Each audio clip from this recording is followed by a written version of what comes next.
Good morning student. एक बार फिर आप सबका स्वागत है मेरे YouTube channel economics by Moon sir में। विद्यार्थियों, पुनः अनुरोध है आपसे कि चैनल को सब्सक्राइब जरूर कर लें। विद्यार्थियों, कल हमने चर्चा की कॉन्सेप्ट ऑफ प्रोडक्शन में एक उत्पादन के साधन क्या हैं, उत्पादन के लिए अवधारणाओं की हमने चर्चा की। कुल उत्पादन किसको कहते हैं, औसत उत्पादन किसको कहते हैं, सीमांत उत्पादन किसको कहते हैं। औसत उत्पादन, सीमांत उत्पादन और कुल उत्पादन को समझने के लिए हमने तालिका का इस्तेमाल भी किया और रेखा चित्रों का भी सहयोग लिया और उनके माध्यम से हमने भली भांति जाना कि कुल उत्पादन, सीमांत उत्पादन और औसत उत्पादन की प्रकृति कैसी होती है, किस तरीके से वो काम करते हैं, किस तरीके से वो बढ़ते हैं, किस तरीके से वो घटते हैं। ये समस्त चीजें हैं, हमने इसके बारे में जानी। विद्यार्थियों, उससे यदि हम निष्कर्ष की बात करें तो कुछ निष्कर्षों पर हम पहुंच सकते हैं, जिसमें हमने देखा कि प्रारंभ की जो कंडीशन है, प्रारंभ की जो सिचुएशन है, उस प्रारंभ की स्थिति में टोटल प्रोडक्शन, मार्जिनल प्रोडक्शन और एवरेज प्रोडक्शन तीनों ही बढ़ते हैं। किंतु एक बिंदु तक ऐसा संभव है, किंतु उस बिंदु के बाद टोटल प्रोडक्शन बढ़ता है किंतु मार्जिनल प्रोडक्शन है वो घटता है और एवरेज प्रोडक्शन बढ़ रहा होता है। क्योंकि अपन यहां पे सीधा सी बात करें तो ये भी घटता है। एक कंडीशन में नेक्स्ट जो आती है वो है कि जहां पे टोटल प्रोडक्शन है वो अधिकतम होता है,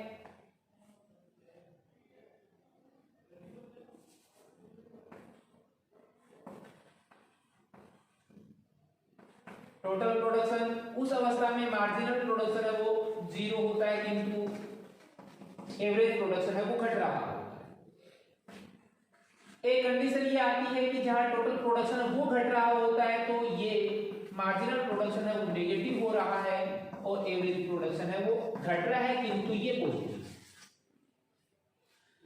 इन एक कुछ चर्चाओं की हमने बात की तो उससे हम कह सकते हैं कि एक अवस्था के अंदर टोटल प्रोडक्शन, कुल उत्पादन, सीमांत उत्पादन और औसत उत्पादन तीनों ही बढ़ते हैं, किंतु एक स्थिति के बाद, क्योंकि शुरुआत के अंदर जो कुल उत्पादन है उसकी बात मैंने कल भी बताई थी कि कुल उत्पादन है वो बढ़ती हुई दर से बढ़ता है, तो ऐसी स्थिति में मार्जिनल प्रोडक्शन भी बढ़ रहा होता है और एवरेज प्रोडक्शन है वो भी बढ़ता है। किंतु एक बिंदु के बाद टोटल प्रोडक्शन है वो घटती दर से बढ़ रहा होता है, तो ऐसी स्थिति में मार्जिनल प्रोडक्शन है, एवरेज प्रोडक्शन है वो घट रहे होते हैं। किंतु जहां टोटल प्रोडक्शन, कुल उत्पादन है वो मैक्सिमम होता है, वहां पे मार्जिनल प्रोडक्शन है वो जीरो होता है और एवरेज प्रोडक्शन घट रहा होता है, किंतु ये जीरो नहीं होगा। एक कंडीशन हमने कल चर्चा की थी कि टोटल प्रोडक्शन है वो घट रहा है तो उस अवस्था के अंदर मार्जिनल प्रोडक्शन नेगेटिव हो जाता है और एवरेज प्रोडक्शन घट रहा होता है किंतु ये पॉजिटिव बना रहता है। इन्हीं चीजों की हम चर्चा आज विस्तृत रूप से करते हैं। विद्यार्थियों, उत्पत्ति के जो नियम हैं उन तीन नियमों के अंदर बांटा गया है।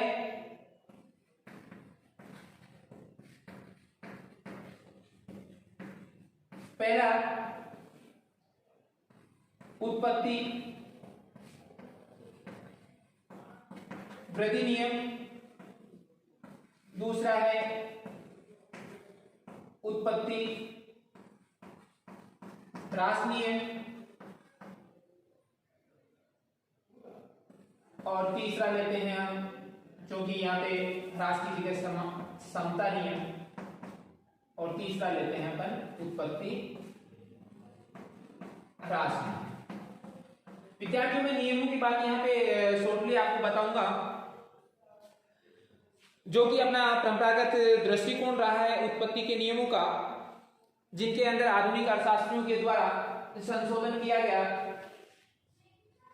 और ये उत्पत्ति के जो नियम है हम परिवर्तनशील अनुपातों के नियम के रूप में जानेंगे, किंतु यहाँ पे हम थोड़ा सा इनके बारे में विचार विमर्श कर लेते हैं कि उत्पत्ति का जो वृद्धि नियम है उस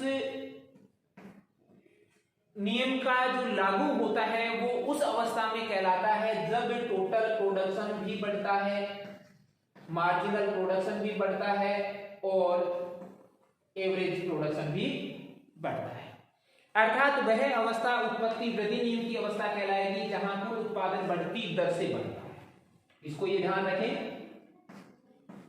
बढ़ती दर से बढ़ रहा है, सीमांत उत्पादन भी बढ़ता है और औसत उत्पादन भी बढ़ता है, तो इस अवस्था को हम उत्पत्ति वृद्धि नियम की अवस्था कहेंगे। दूसरी स्थिति है उत्पत्ति समान नियम। तो उत्पत्ति समान नियम की अवस्था हम उस स्थिति को कहते हैं जिसके अंदर एमपी बराबर एपी की कंडीशन हो जाती है, अर्थात ये दोनों ही बढ़ने की अवस्था में नहीं रहती, ये समान स्थिति के अंदर, या यूं कहें कि इनका यदि वक्र बनाया जाएगा तो वो अक्ष के समानांतर की स्थिति में बनता है। विद्यार्थियों, यहाँ पे जो सबसे महत्वपूर्ण है सार्वभौमिक नियम जिसको उत्पत्ति का कहा जाता है वो उत्पत्ति ह्रास नियम है। उत्पत्ति ह्रास नियम उस समय लागू होता है जब टोटल प्रोडक्शन है वो बढ़ रहा होता है लेकिन घटती दर से बढ़ता है।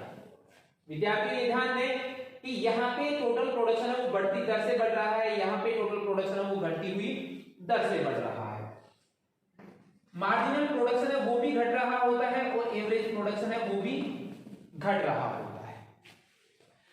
जब मार्जिनल प्रोडक्शन और एवरेज प्रोडक्शन दोनों घट रहे होते हैं तो वो कहलाती है उत्पत्ति ह्रास नियम की स्थिति। विद्यार्थियों ये हम आगे वाले तालिका में भी देखेंगे कि जब सीमांत उत्पत्ति और औसत उत्पत्ति दोनों बढ़ रही होती हैं तो उस समय बढ़ने की जो दर है वो सीमांत उत्पत्ति की ज्यादा होती है और औसत उत्पत्ति की दर है वो कम होती है। इसके पीछे जो कारण है वो हम ले सकते हैं कि यहाँ पर जो टोटल प्रोडक्शन है वो बढ़ती हुई दर से बढ़ रहा होता है।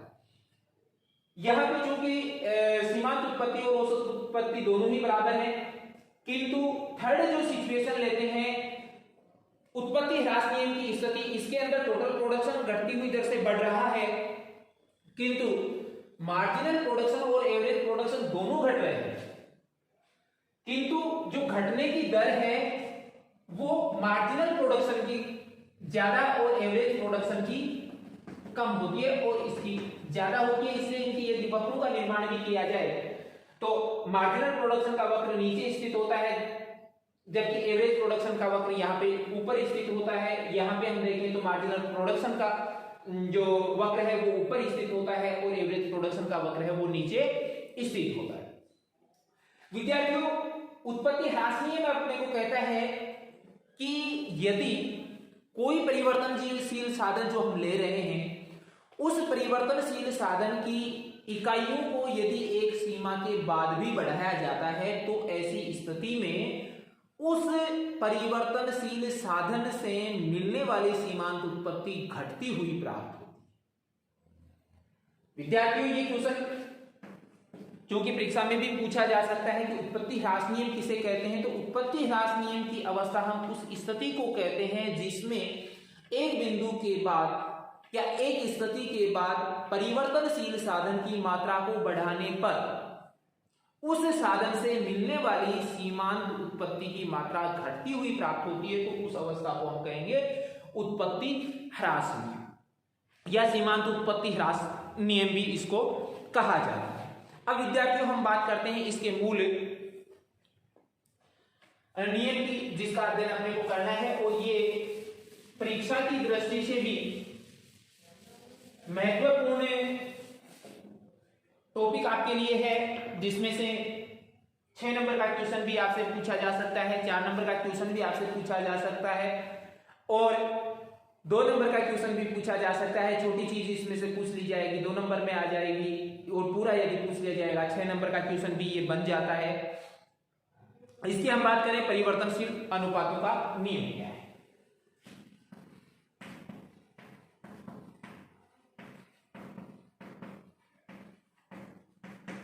परिवर्तनशील अनुपातों का नियम। विद्यार्थियों, यहां पर परिवर्तनशील अनुपातों का नियम जानने से पहले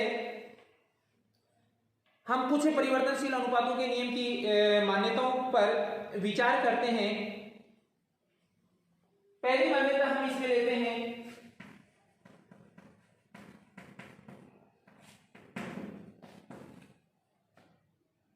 एक ही परिवर्तनशील साधन, एक ही साधन परिवर्तनशील है, बाकी सभी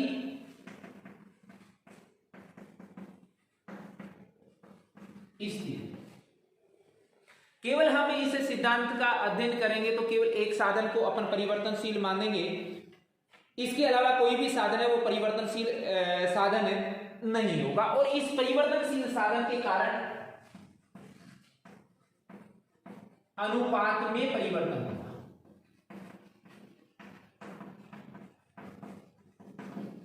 अब विद्यार्थियों, अनुपात में परिवर्तन कैसे होगा?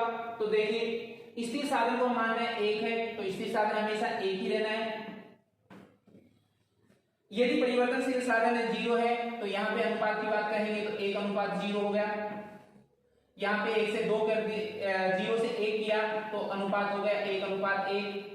यहां पे 2 साधन कर दिए परिवर्तनशील के तो 1:2 हो जाएगा। ऐसे ही यहां पे 3 साधन कर दिए तो अनुपात बदल जाएगा, अर्थात यहां पे अनुपात में परिवर्तन होगा। इसीलिए इसमें अनुपात में परिवर्तन होने के कारण इस नियम को हम अनुपातों का, परिवर्तनशील अनुपातों का नियम भी कहते हैं। तीसरी मान्यता इसमें हम लेते हैं कि जो परिवर्तनशील साधन है,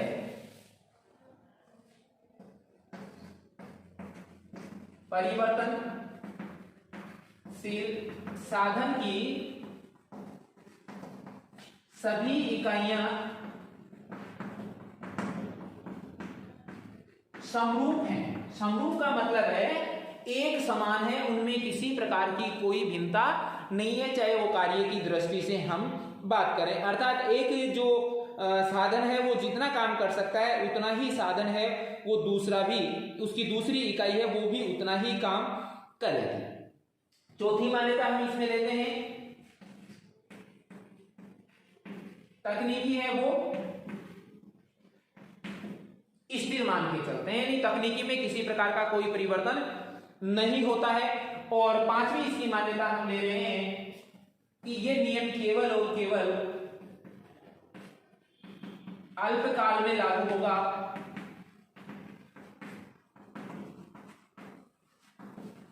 दीर्घकाल में नहीं।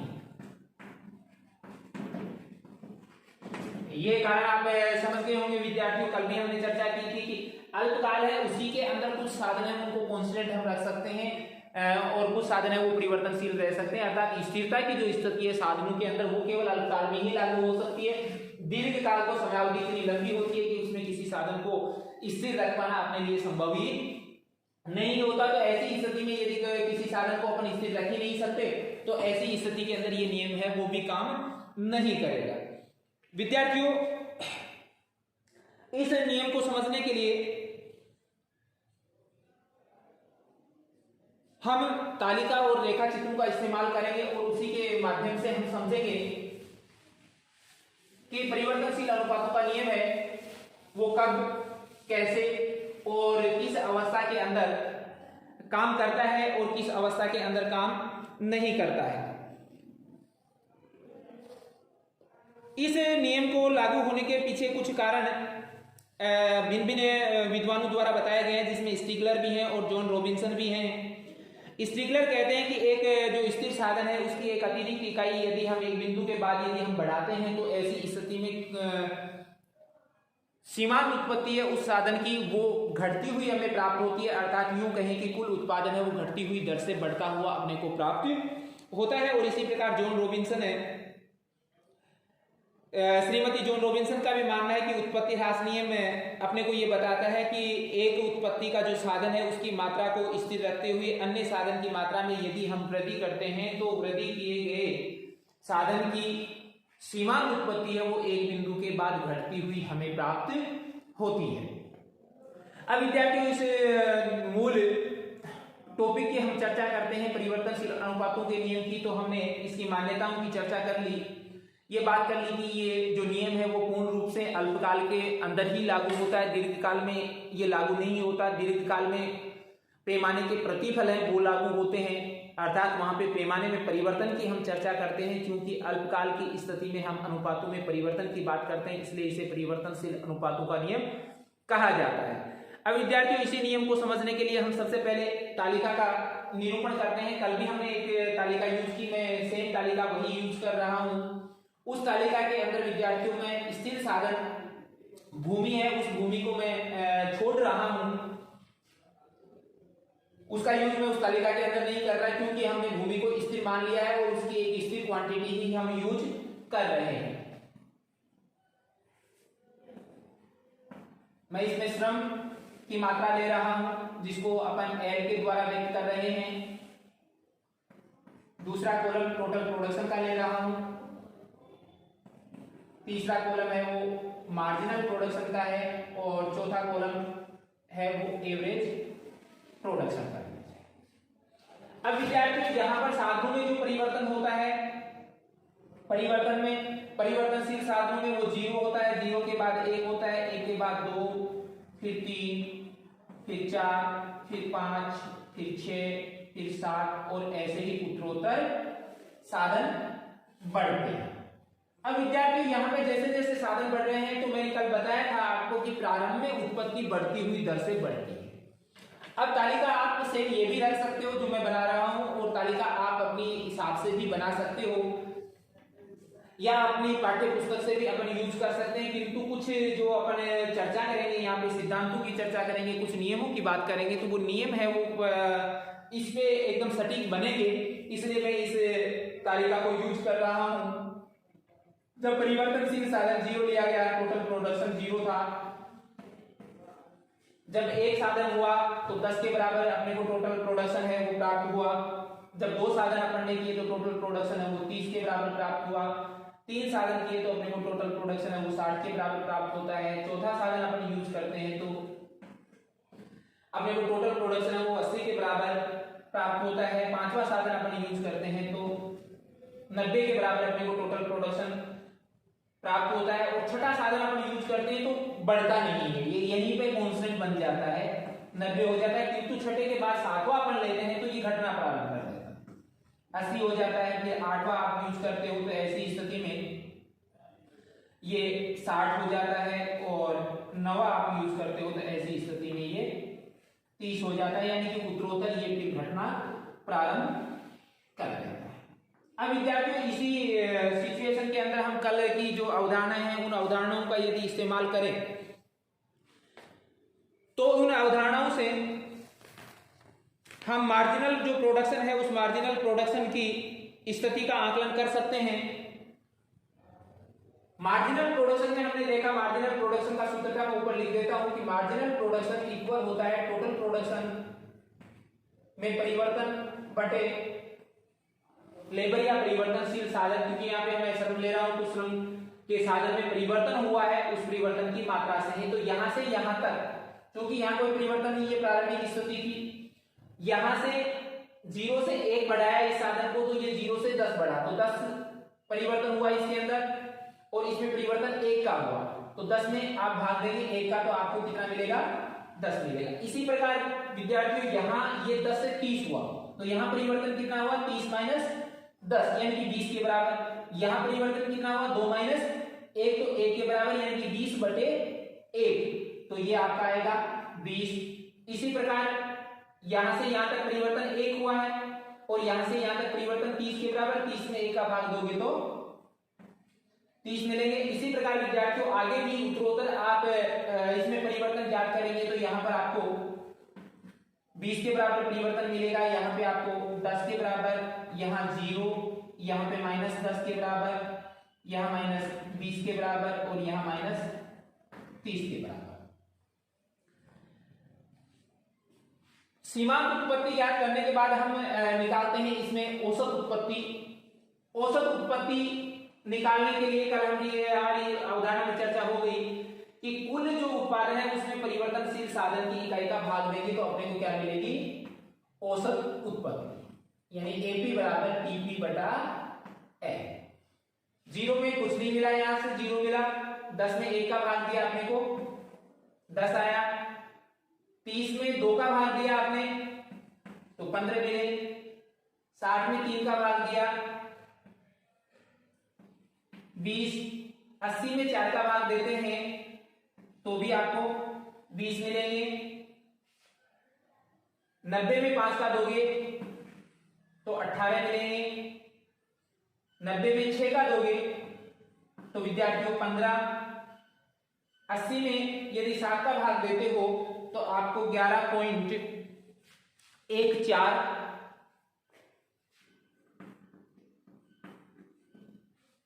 60 में 8 का भाग देते हो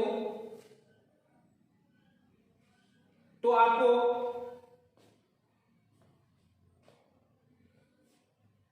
7.5,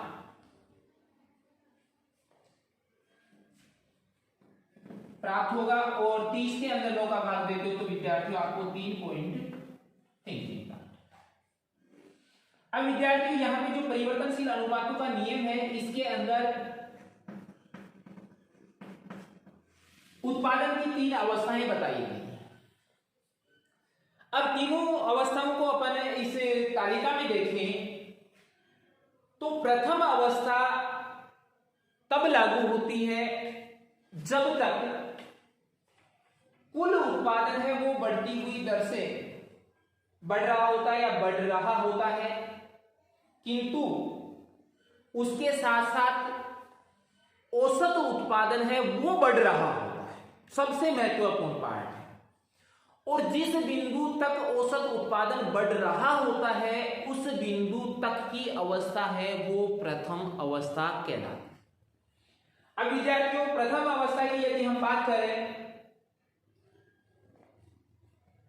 तो यहां 20 तक मैक्सिमम हो रहा है, किंतु प्रथम जो अवस्था होती है उत्पादन की वो प्रथम अवस्था उस बिंदु पर समाप्त होती है जहां पर औसत उत्पादन और सीमांत उत्पादन दोनों आपस में बराबर होते हैं, और ये बराबर वाली कंडीशन विद्यार्थियों यहां पर इस बिंदु तक आर्थिक उत्पादन की प्रथम अवस्था कहलाती है। क्योंकि विद्यार्थियों यहां पे एक चीज और आपके लिए महत्वपूर्ण है जो कि आपको ध्यान रखनी है, वो ये कि इस बिंदु पर प्रथम अवस्था तो समाप्त होती है किंतु इसी बिंदु से द्वितीय जो अवस्था है उसका प्रारंभ भी हो जाता है, और दूसरी अवस्था उत्पादन की उस बिंदु तक रहती है जहां पर कुल उत्पादन अधिकतम हो जाता है, अर्थात सीमांत उत्पत्ति जीरो नहीं होती, अर्थात सीमांत उत्पत्ति के जीरो होने तक की अवस्था है वो आपकी सेकेंड स्टेज या द्वितीय अवस्था कहलाएगी। और जब सीमांत उत्पत्ति ऋणात्मक होने लगती है, कुल उत्पत्ति है वो घटने लगती है और औसत उत्पत्ति है वो भी घट रही होती है, तो उस अवस्था को हम विद्यार्थियों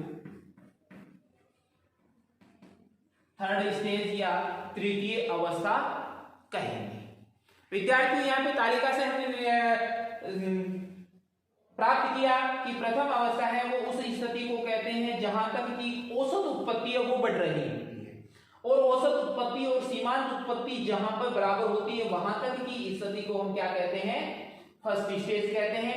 क्योंकि यहाँ पे मैंने देखिए कि चौथी इकाई को दोनों ही स्टेज के अंदर काउंट किया है, प्रथम स्टेज में भी किया है और द्वितीय, क्योंकि ये एक कॉमन बिंदु है प्रथम अवस्था के समाप्त होने का और द्वितीय अवस्था के स्टार्ट होने का, इसलिए यहां तक प्रथम अवस्था होती है और इसी बिंदु से द्वितीय अवस्था होकर द्वितीय अवस्था उस बिंदु तक होती है जहां पर कुल उत्पत्ति अधिकतम होती है और औसत सीमांत उत्पत्ति है वो शून्य हो जाती है या जीरो हो जाती है। उस अवस्था तक की स्थिति को हम सेकेंड स्टेज कहते हैं या द्वितीय अवस्था या उत्पादन की द्वितीय अवस्था कहलाती है। तीसरी अवस्था के अंदर कुल उत्पत्ति है वो घटने लगती है और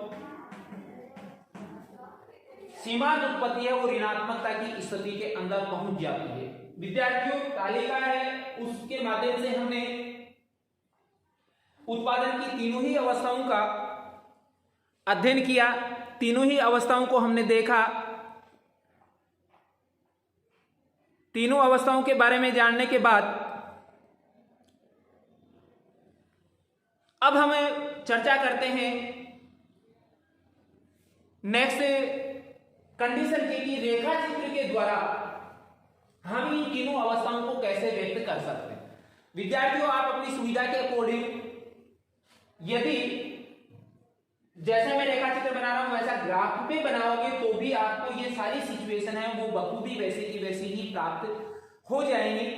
अब समझने की दृष्टि से मैं इनको डायरेक्ट आपको बता रहा हूं कि कौन सी स्थिति तक कौन सी स्थिति पाई जाएगी। रेखा चित्र के माध्यम से देखेंगे तो यही स्थितियां हैं, मैं रेखा चित्र के माध्यम से भी आपको व्यक्त करना चाहूंगा। विद्यार्थी, यहां पे दो हम रेखा चित्र यूज कर रहे हैं। प्रथम रेखा चित्र है उसमें हम टोटल प्रोडक्शन ले रहे हैं और यहां पे परिवर्तनशील साधन लिया जा रहा है, क्योंकि कल हमने बात कर ली कि टोटल प्रोडक्शन वक्र है वो प्रारंभ में बढ़ती दर से बढ़ता है और एक बिंदु के बाद ये घटती दर से बढ़ता है और बिंदु पर अधिकतम होने के बाद में ये घटना प्रारंभ कर देता है। जैसा कि इसमें कि बढ़ती दर से यहां तक ये बढ़ती दर से बढ़ा, इसके बाद ये घटती दर से बढ़ रहा है, एक बिंदु पर ये अधिकतम हुआ और अधिकतम होने के बाद में घट रहा है। यही चीज मैंने यहां तक बढ़ती हुई दर दिखाई है, इसके बाद ये घटती हुई दर है और ये इसका मैक्सिमम पॉइंट लिया है और एक मैक्सिमम पॉइंट के बाद ये घटना प्रारंभ कर रहा है। अब विद्यार्थियों, जब रेखा चित्र हम इसके साथ बनाएं तो अवस्थाएं कैसे हम निर्धारित करें। y एक्स पे मैं मार्जिनल प्रोडक्शन और एवरेज प्रोडक्शन दोनों ले रहा हूं, एक्स पे परिवर्तनशील साधन की मात्राएं हैं ये ली जा रही हैं। अब विद्यार्थियों, ये अवस्था देखिए कि इस स्थिति तक क्या है।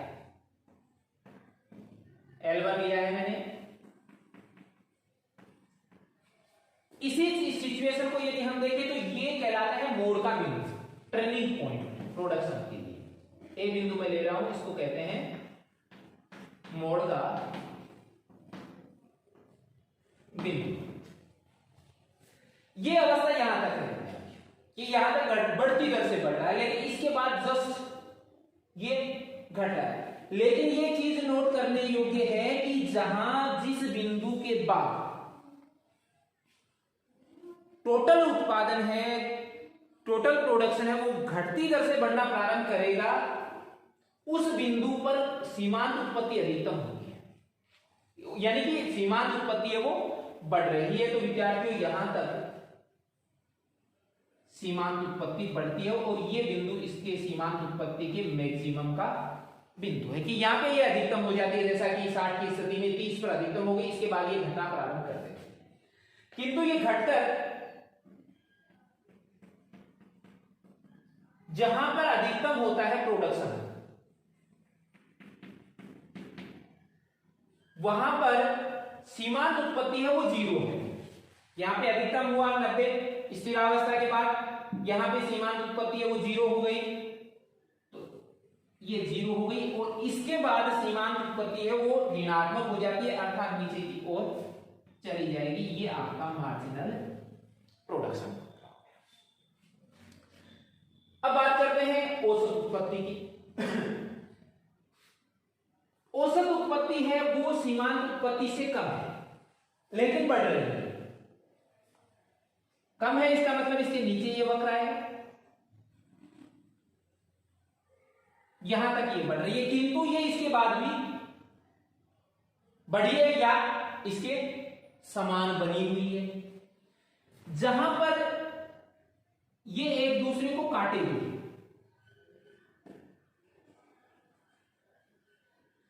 वो बिंदु द्वितीय अवस्था का शुरुआत का बिंदु होगा।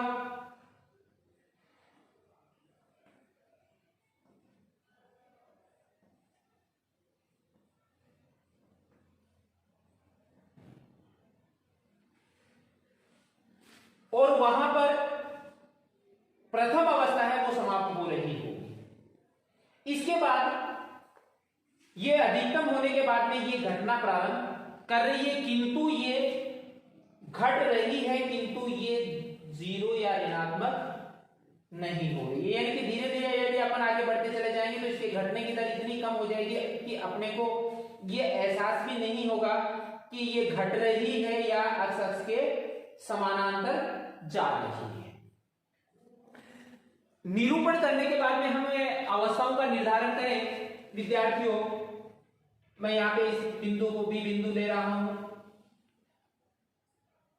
इसको सी ले रहा हूं, इसको डी ले रहा हूं, इसको ई ले रहा हूं और इसको एफ बिंदु ले रहा हूं।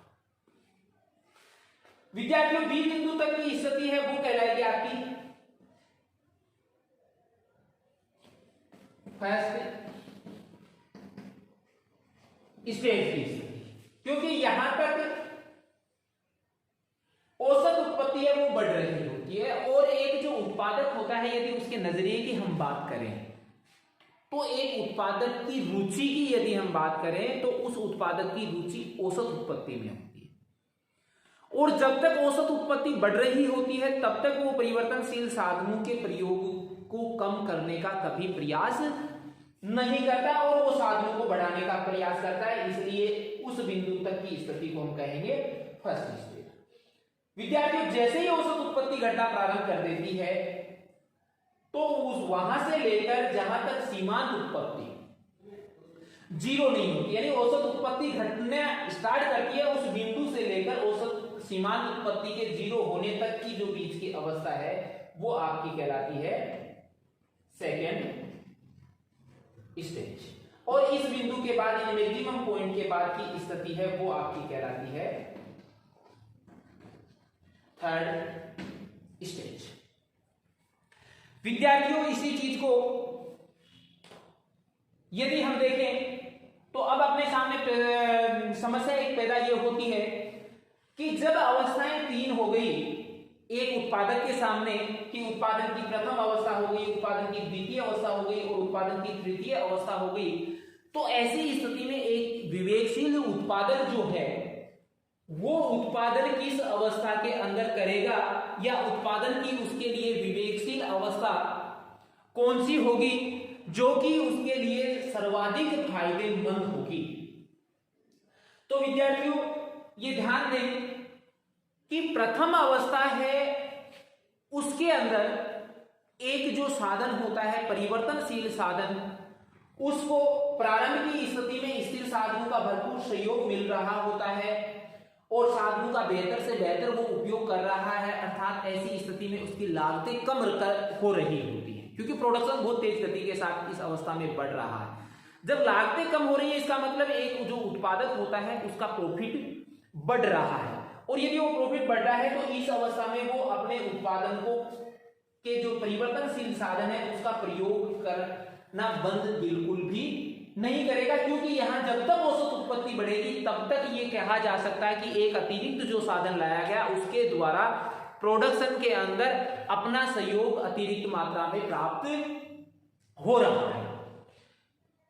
तो बात हुई कि प्रथम अवस्था एक ऐसी अवस्था है जिसमें उसके लिए प्रॉफिट बढ़ रहे होते हैं, तो ऐसी अवस्था में वो परिवर्तनशील साधनों का प्रयोग बंद नहीं करता, अर्थात इस अवस्था में तो वो अपने उत्पादन को बंद करने का प्रयास या उन साधनों के प्रयोग करने का जो बंद करना है उसको, तो उसका प्रयास इस अवस्था में बिल्कुल नहीं करेगा।